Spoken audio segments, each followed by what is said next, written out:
2 et... Bon matin, gens du Québec, bon après-midi, gens d'Europe, de la francophonie, de où ce que vous soyez dans cette belle francophonie, bienvenue à l'émission quotidienne, les chroniqueurs à la web télé Les Voix du Cœur, accompagnés de Mario Marchand et de notre chroniqueur de ce matin, André Harvey, les chansons qui parlent. Salut André, bon matin à toi. Ah,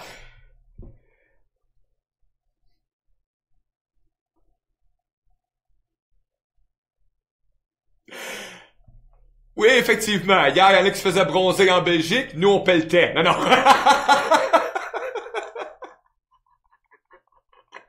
Oui, on va le voir avec la pièce musicale, André, le texte qui accompagne aujourd'hui. On va parler de T'es parti. Et quand j'ai fait la petite vidéo tantôt pour annoncer un peu les chroniques de ce matin, j'ai lu le premier texte, le premier paragraphe, hein, et je vais me permettre de leur lire. Il nous est arrivé à presque tous de perdre un être cher, un ami, un conjoint, un parent.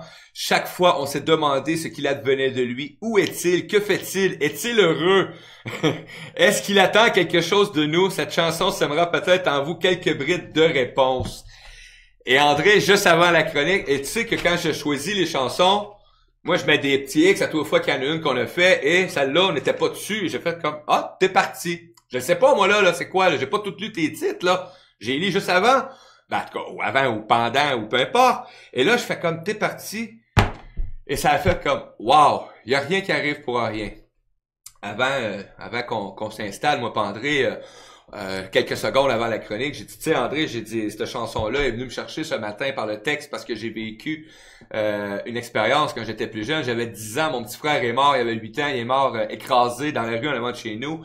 Et je disais à André, j'ai dit souvent, je me posais des questions. Quand j'étais plus petit, je me posais des questions, est-ce qu'il me voit, est-ce qu'il sait que je suis là, ou peu importe. Mais après ça, c'était des étapes importantes où ce que j'avais des étapes dans ma vie, je me posais des questions encore et encore aujourd'hui. C'est comme, je sais pas qu'est-ce qui est devenu. Tu sais, j'ai fini mon secondaire puis je me disais, il était meilleur que moi à l'école. J'aurais, tu sais, je me posais la question, est-ce que ça aurait continué? Il y avait du challenge quand même. C'était mon petit frère et je l'aimais d'un amour inconditionnel, les amis. Ça, je peux vous le garantir. C'était extraordinaire l'amour que j'avais pour mon petit frère. Et ça m'a posé, et ça me posait des questions, André, de façon là, tout le temps, tout le temps, tout le temps, à savoir, est-ce qu'il s'ennuie? Est-ce qu'il nous voit? Est-ce qu'il sait qu'on est dans le bon chemin ou dans le mauvais chemin? Ben moi, d'après moi, il ne va pas le savoir parce qu'il m'a laissé aller un maudit bout dans le mauvais chemin. T'es parti. Effectivement, quel paquet de questions et de questionnements que j'ai pu avoir pendant toutes ces années. Je te disais, André, que quand je passe sur le chemin où ce qui s'est fait écraser, j'ai oublié les images qui accompagnaient la scène de l'accident. Parce qu'il y avait des images qui étaient pas trop cool, là, OK? Parce que je les voyais tout le temps, ces images-là. Je voyais, là, très bien, à chaque fois que je passais. Maintenant, c'est fini, ce temps-là. Et la dernière, une fois je passais, où ce que je vois encore aujourd'hui exactement l'endroit où ce qui s'est fait écraser, je peux le voir encore aujourd'hui. Je peux arrêter, faire un X, et le X va toujours être à même endroit. Ça, je peux pas l'oublier. Mais j'ai enlevé les mauvaises images qui accompagnaient tout ça. Et j'ai dit, ben, va donc en paix. Va en paix. J'ai pas à remémorer tout ça, tout le kit. Moi, faut que je me libère de ça. Puis en lui disant, va donc en paix, ben, ça a comme,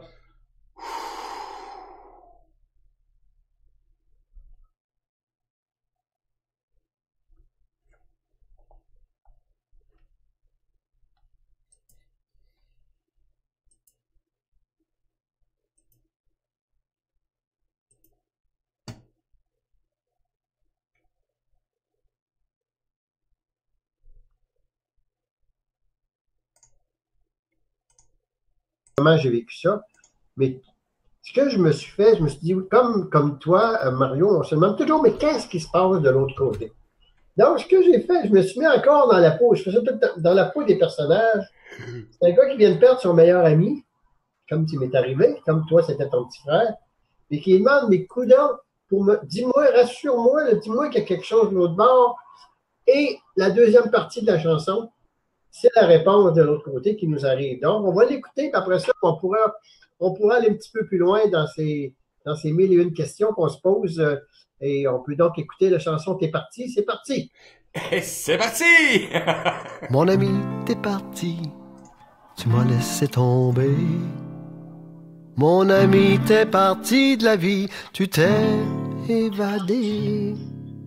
Mon ami, t'es parti explorer de l'autre côté. Mon ami, t'es parti, moi je suis là à brailler.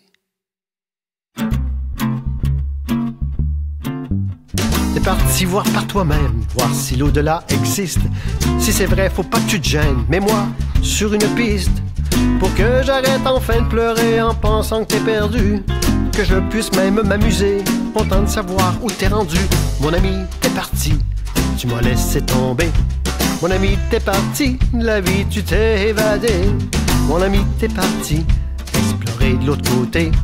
Mon ami, t'es parti, moi je suis là à broyer. Y a une chose qui m'encourage, de te sentir à mes côtés. Et que tu me dises comment tu rages de m'entendre pleurnicher. Au fond, je suis un grand égoïste, c'est pas ton sort qui m'ennuie. C'est juste mon petit moi triste de ne plus t'avoir dans ma vie. Qu'est-ce qui se passe de l'autre côté? Ça se peut pas que ça soit le trou. Dis-moi, y a-tu des anges, y a-tu des filles qui voltigent tout partout? Donc un signe mon vieux, dis-moi que t'es encore vivant. Dis-moi au moins que tu es heureux pour que je vive comme avant. Mon ami, t'es parti, tu m'as laissé tomber. Mon ami, t'es parti, la vie tu t'es évadé. Mon ami, t'es parti, explorer de l'autre côté. Mon ami, t'es parti, moi je suis là à broyer. J'ai du plaisir, je peux voler, j'ai plus de corps à endurer. En vacances, je me suis retrouvé. C'est moi l'ange, mais c'est moi la fée. C'est vrai que quand je te vois pleurer, ça m'alourdit, ça me fait suer. Je te comprends d'être si limité, on nous a dit tant de fausseté. Si tu veux un fantôme, je peux aussi me déguiser. Si tu veux absolument du mystère pour me parler, je t'assure qu'ici il n'existe qu'une bande de tarés qui veulent juste faire la fête et qui ne pensent qu'à s'amuser. Tu sais, mon travail sur terre était bien terminé, et c'est la seule raison pourquoi je me suis poussé. Mon vieux, le seul conseil qu'il me reste à te donner, c'est de cesser immédiatement de t'emmerder. Le plus tôt que tu pourras arrêter de brailler, le plus tôt que moi je pourrai enfin m'envoler. En vérité, la plus belle prière qui puisse m'aider, c'est que tu cesses de te plaindre puis que tu te remettes à danser. Ouais, allez, allez, danse. Ouais, je suis bien.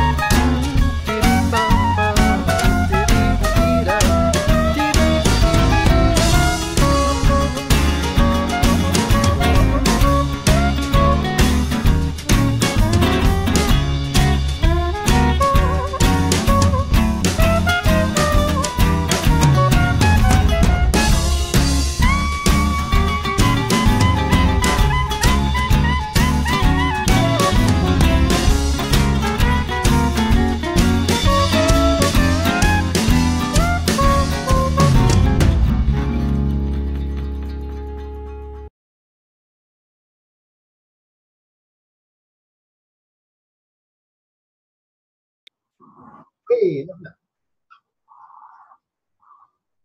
non, ben moi j'écoutais de mon côté aussi, ça me rappelle bien des souvenirs. Puis, la clarinette, le saxophone là-dessus, c'est vraiment un très, très bon artiste qui est joint. Il s'appelle Danny Roy, un gars qui joue magiquement, qui a déjà été le directeur musical de Garou en passant. Ça fait que c'est tous des gens qui sont installés sur ma route, qui, quand j'ai enregistré, et qui, par magie, la vie les envoyait là. Que ce soit Steve Normandin, que ce soit Jordan Officer, qui est un excellent joueur de jazz, etc. Donc, oui, cette chanson-là répond à plusieurs questions. Qu'est-ce qui se passe de l'autre côté? Y en a-tu qui se posent pas de questions?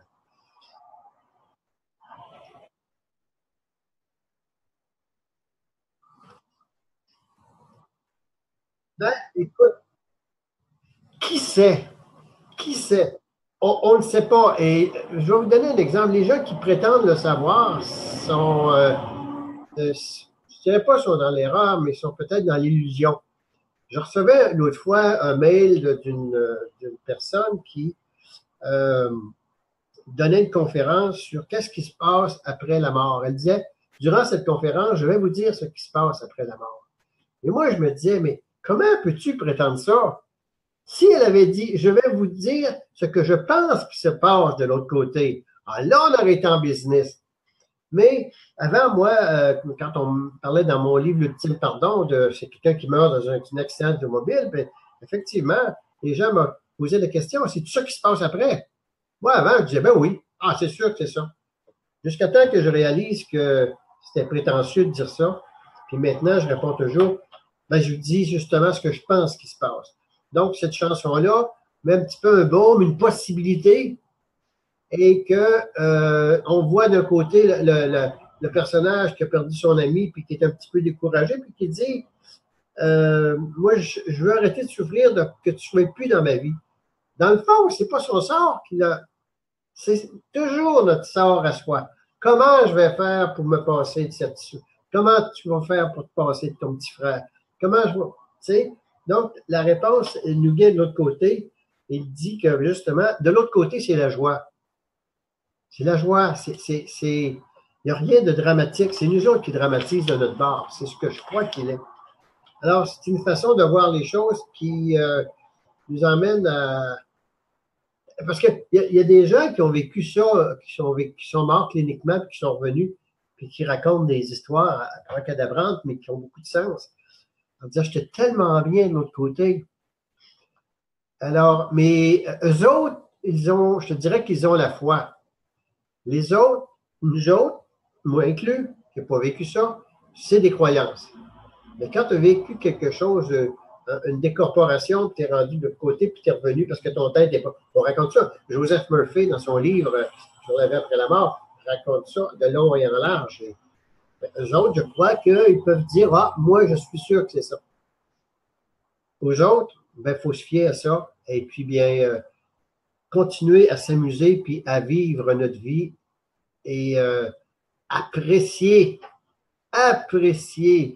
le fait de vieillir. J'ai une conférence que je suis en train de monter qui est presque amenée en chanson qui s'intitule Prendre plaisir à vieillir, est-ce possible? Si oui, comment qu'on fait? Est-ce que c'est possible?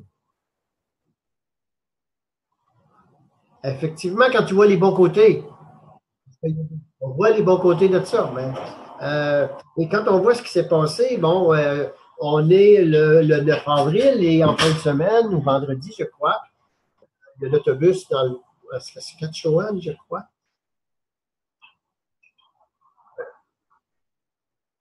Les jeunes passent là dans la vingtaine, et puis font un accident d'autobus, puis ils sont presque tout morts.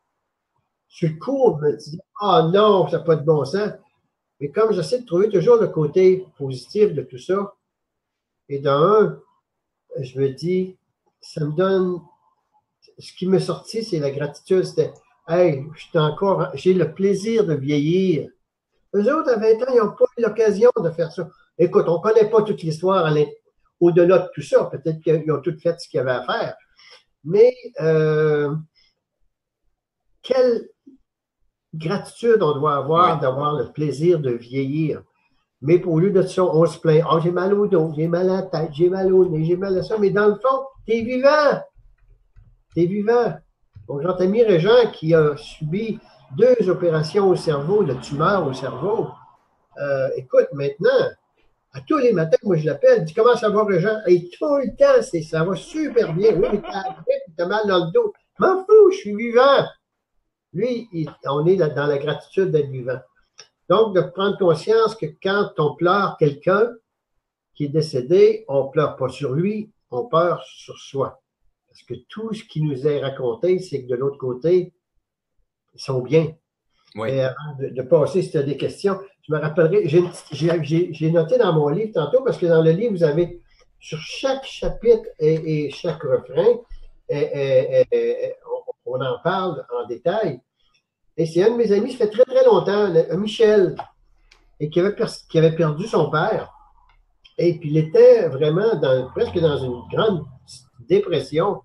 Et à un moment donné, il était tout seul, il me racontait ça. C'est pas un gars qui parle de spiritualité ou tout ça. Là. Non, non, un vendeur. Mais ils arrivent, puis à un moment donné, il a senti quelques instants la présence de son père tout près de lui. Et quand il a senti ça, il dit, je me suis senti mais tellement bien, une sérénité, une paix, mais et j'étais dans un état quelques secondes, et puis, bien, ce qui lui soufflait à l'oreille, je vais vous le lire, c'était lui, son père qui lui disait, Michel, cesse de t'en faire, ce que tu ressens est l'état dans lequel je suis maintenant.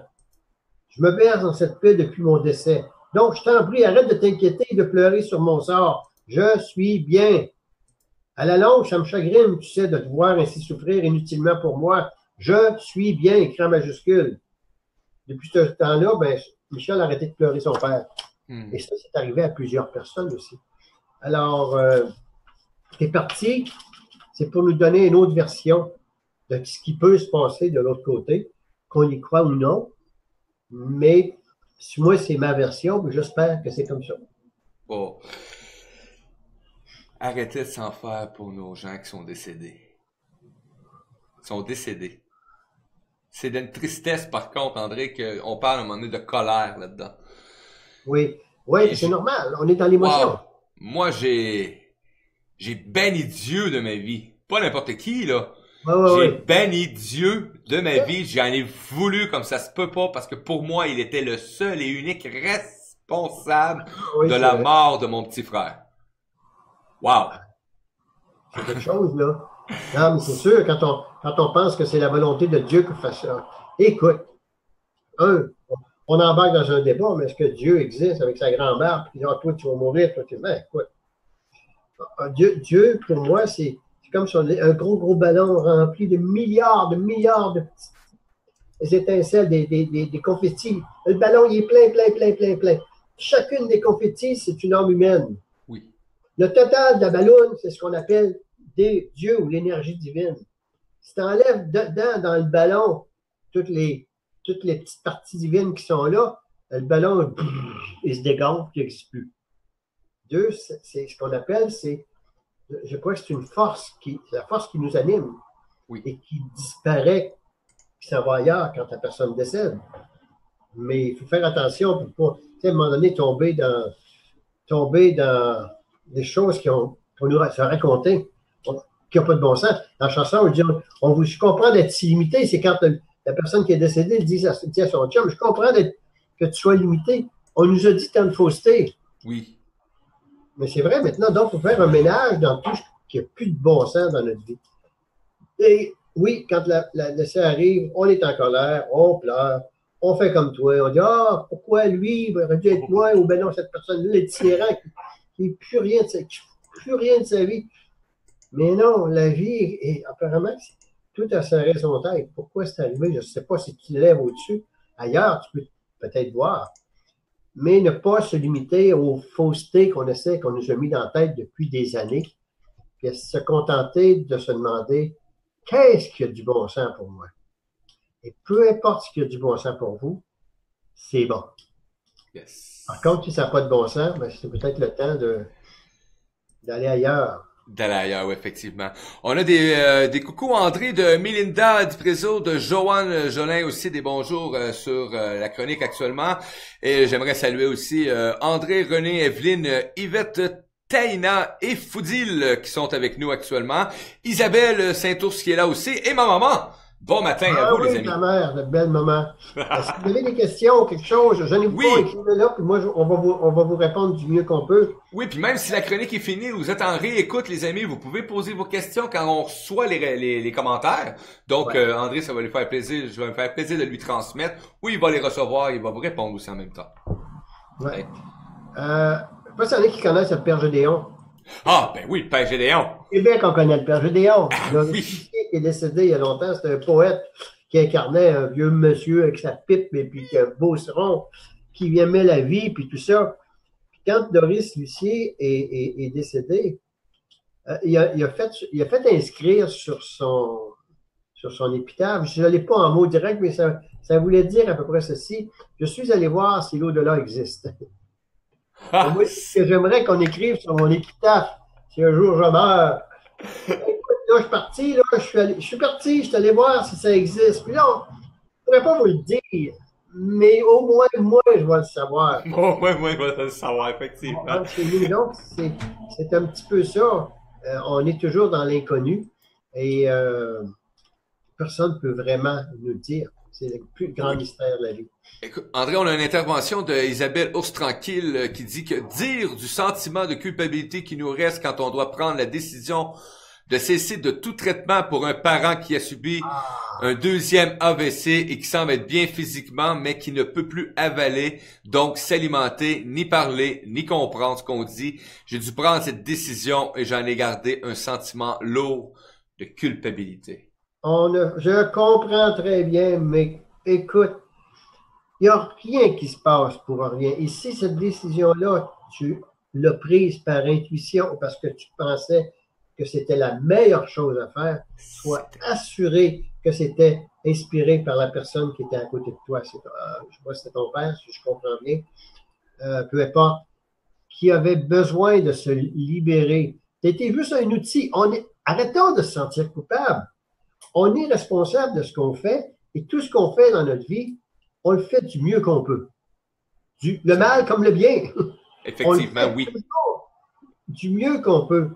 La pire des choses, et j'en parlais à la conférence hier à Alberta, la pire chose à entretenir, c'est une culpabilité.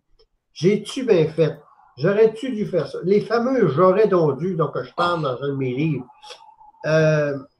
Moi, je crois vraiment que si tu te sens coupable, c'est que tu te juges. Quand on arrête d'en juger en se disant, écoute, c'était vraiment l'autre personne qui m'a demandé intuitivement de dire non, puis de me libérer, parce que là, je me sens tellement bien, ben, le mental, lui, cherche toujours, le mental, c'est une cuve remplie de culpabilité. Il veut que tu te sentes coupable. Mais quand tu vas dans ton cœur et que tu demandes intuitivement la question à la personne qui est partie, j'ai-tu bien fait? À 99,9999%, vous allez ressentir oui. Ah, là, tu vas être bien, puis après ça, le mental va dire oui, oui, mais il y a le point 1 là, qui n'est pas sûr, là, peut-être. Donc, tant mieux. Merci d'avoir posé la question. Que ce soit dans le cas des suicides, dans le cas des. On fait toujours de notre mieux. Oui. Et l'important, je crois, c'est de